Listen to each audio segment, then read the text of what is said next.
Would you like to learn how to sell more books on Amazon? Well, you want to make sure to stay tuned to today's video.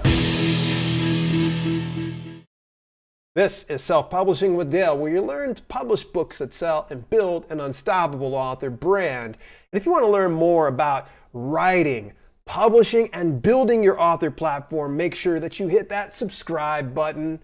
Turn that little bell notification on so you don't miss a single one of these videos and live broadcasts. Oh boy, this is a popular one because obviously no one wants to just settle for just having just a few book sales or maybe 100 book sales or a few hundred book sales. They want to see even more. And there are just some fundamentals to some of these things. Before we do jump into this, I just want to let you know today's broadcast is sponsored by the 6-week massive action plan for nonfiction authors. And what if you could finally get your breakthrough to success without all of the struggle? Imagine having someone to guide you through every step of the way. Visit dalelinks.com/6weeks. It's limited to 30 people, folks. Spots are filling up and enrollment closes the day after tomorrow on Monday, November 11th. So if you try to get in on Monday, guess what? You're out of luck. So you want to take action now. So here's the issue, folks, when it comes to book sales. Why would someone watch this video? You're kind of like, what are we talking about? Why would someone watch this video? Naturally speaking, you don't want to settle, or maybe you're struggling with sales, or maybe you feel like, oh man, this publication should be getting more sales than what it should, and that's great. I give you kudos and a big banana sticker for doing this and tuning into this video. So I want to kind of address the low to no sales people, because for those of you that are getting a fair amount of sales per day, in the dozens, if not the hundreds, you probably know some of the stuff, and it might be a little bit of a review, but it bears merit and worth in repeating. So let's go ahead and let's take each one of these things at a time. I've actually got 7 tips if you want more book sales on Amazon. Let's start it out with a super simple one. I think everybody can agree it's a pay-to-play world. Run Amazon ads. Now, I think far too many times people feel like running Amazon ads is going to cost them hundreds of dollars per day. But this isn't true, folks. I've said oftentimes that, first of all, if you're not very familiar with how to do Amazon ads, I actually have a link inside the description down below where I had an interview with Marco Motino, an Amazon ads expert, and also the CEO for the Urban Writer. And Marco is super experienced. I learned a lot from him when it came to actually getting good Amazon ads and getting it taking off. But one of the things he taught me was you never just go and run an ad without doing your research first. And when you do your research, you want to start at a very low budget per day and a low cost per click with all 1,000 keywords. So just remember, start with a low budget, low CPC, and I want you to kind of go into this of, okay, I'm only investing to learn about patterns in buying. Okay, so that's what you're going to be doing when it comes to Amazon ads. You really don't need to go too crazy. I've even suggested, and this sounds crazy as heck. I was getting ready to go non-family friendly for a second, but you could go as low as say $1 per day, 10 cents cost per click, fill all 1,000 keywords, and you might actually get to see some time of turnaround. Now, I can't promise you anything, but it's going to definitely move the needle a little bit more and build a bit more relevancy for your title, which relevancy equals more discoverability equals more sales, hopefully. All right, so the next one's going to be super simple here. Cover split tests. Oftentimes, I see a lot of indie authors that are launching their book with only one book cover.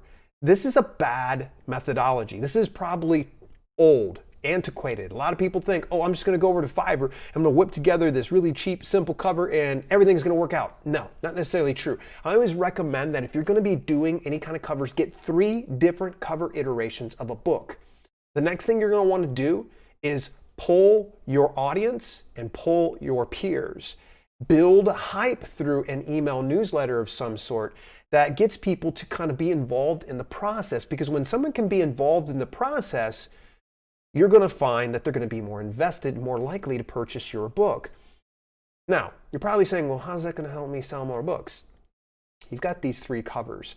When you get feedback from them, I want you to try to utilize it. Take it with a grain of salt, because there's going to be some people that are, armchair experts. And honestly, sometimes you just got to kind of, okay, that's probably not right. But then if you start to see a pattern of suggestions and recommendations, you may want to go back to your cover designer, have those other covers tweaked a bit. Now you're going to launch with the number one cover. Fire it off. Let it run for at least 3 months, for at least 1 quarter before you switch anything out. If it's doing great for sales, don't touch it. If it's not doing as good as you thought it would, then you got 2 other covers you can kind of fall back on. This is where split testing these covers is going to really pay off. And here's the nice thing is you can just switch those out and you'll find it'll bolster sales sometimes. And if you see that it boosts the sales, then you're probably on the right track. Alrighty, so covers are it. So if you're doing covers, folks, make sure you're not doing just 1. Go for 3, have people vote for it, and then split test them. Tip number 3, got to get a better book description. I can't tell you how many times I got to call people on it, and I'm going to tell you, as I have 1 finger pointed forward, got 3 pointed back at me. That means I'm just as guilty. I got to go back in some of my back catalog because some of it is not following some of these rules. You're going to go, oh, but Dale, I looked at your side of your book description on such and such book. Yeah, no, I need to go back and fix these book descriptions. And there's 3 elements, and I'm going to break it down real simple. If you want to get a detailed understanding of it, got links inside the description. But either way, you got to have the hook. You've got to have a good, compelling book description, all right? Don't just be telling people, all right? You got to kind of show people what they have to gain in getting this book. And last but not least, you need a call to action. You got to tell people, buy it now, get it now, order your copy. Something simple like that. It doesn't need to be all drug out. This was something I learned from Brian Meeks in his recent release called Mastering Amazon Descriptions. And in that, he just said, keep it simple. Order it now, buy it now, get it now, something like that. You finish out everything with that. So hook, compelling copy, as well as a call to action. Get that call to action. I see a lot of people without calls to action. That might be a reason why you're missing out on some sales. Seems kind of crazy, but it is true, folks. Alrighty, tip number 4, online appearances. Dime a dozen, folks. There are YouTube video channels. There are podcasts.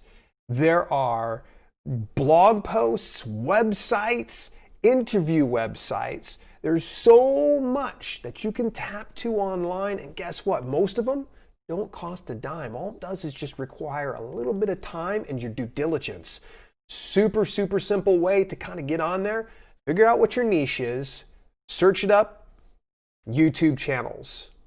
Your niche, podcasts. Your niche, websites or blogs.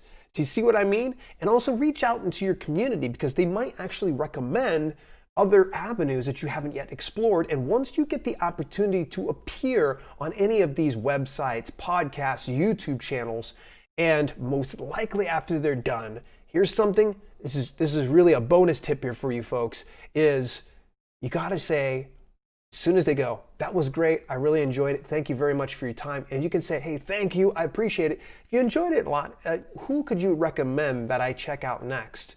Could you refer me to anybody that might enjoy my content as well? And those referrals are really gonna help you out. It's gonna start to build assets that advertise for you passively. So you go onto a YouTube channel, you have yourself an interview and you just crush it. The nice thing is, that's going to lead to, oh, this Dale Roberts guy, I'm gonna go check out his books. Yeah, let's go look over on Amazon.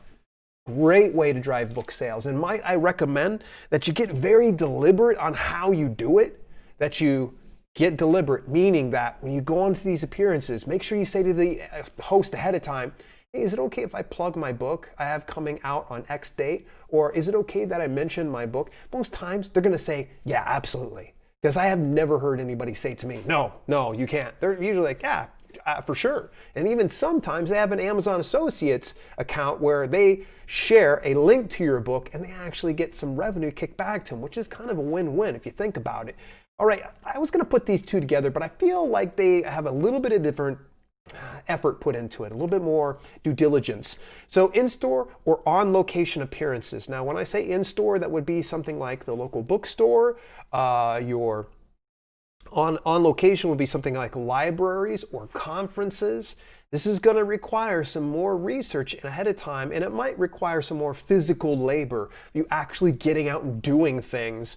And this is just a way that you can just drive more traffic over to your books, and people are going to really, appreciate being able to connect with you eyeball to eyeball. I can't tell you how many times that I've met people at conferences and they've probably seen my YouTube channel, or maybe they've read my book, that they come up to me and they're like, man, you got so much energy. Oh yeah, folks, listen, this is not put on. You get to see me in person, you're going to find that we're going to connect so much better. The same thing's going to work for you as an author. If you just get out, let's say a local networking meeting, or even say, for instance, a library, and you do a workshop for your niche, then chances are likely people are going to really resonate with you and feel like they're developing more of a friendship with you and feel more invested, and therefore they're going to buy your books, and or they're going to tell people about how awesome you are and how you should get their books. So, alrighty. So I wanted to kind of separate those two out, like I said, because they're just a little bit, one's easier. You get the online appearances, one's harder. It's getting out there and actually doing the work. All right, here we go. Next one. This one's a given here. Build an email list or an email newsletter. Folks, don't tell your reader, sign up to my email list. No one wants to be on an email list. All right, but if you tell them that, hey, I've got an email newsletter, they're going to probably be more apt to subscribe to it. Email marketing is not dead, folks. I'm trying to tell people, like, don't give up on this avenue. Listen, it's very viable, and it's actually pretty cost effective if you just know how to do it.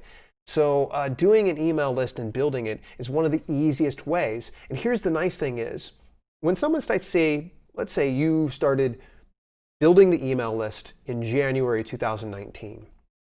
And you're going to kind of keep building it based on whatever you're doing, your appearances, maybe you've had a few book releases.